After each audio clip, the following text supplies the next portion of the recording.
Hey there, it's Jody. It's officially summer, and the garden has grown rapidly since the last garden tour, so let's check it out.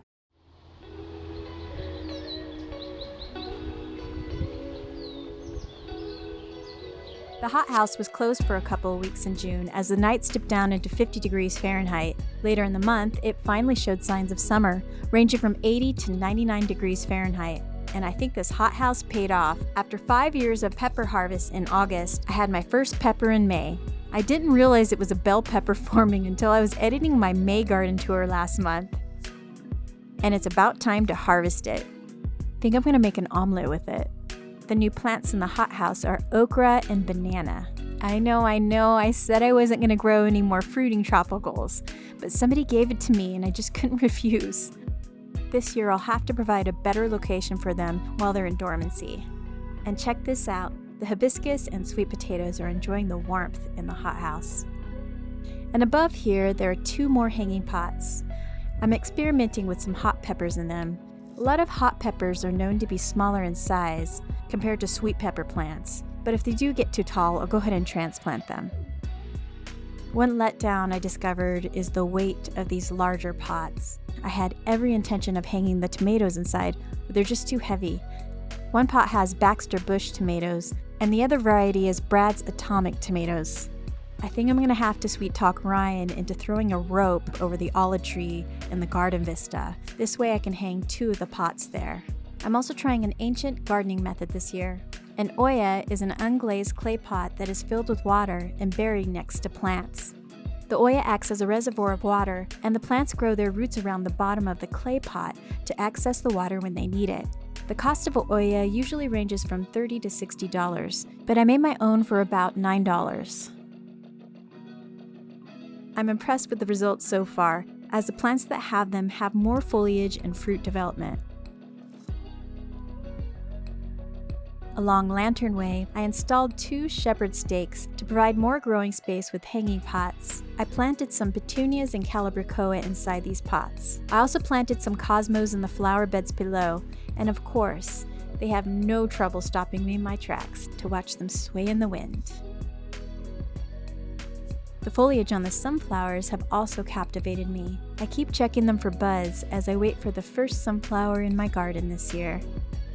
There's still more needed to make this a real cottage garden. While I patiently wait for the wildflowers to grow from seed, I'll introduce 3 other flowering plants to the space: Tithonia, Dune Aster, and White Sunflower.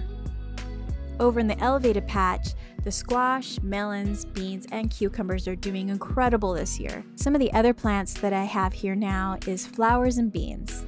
And check out that coneflower, it's finally in bloom. Future plans: move the metal trellis to the garden bed below and install sturdy netting to provide more vertical space for the cucumber, squash, and melons in the back.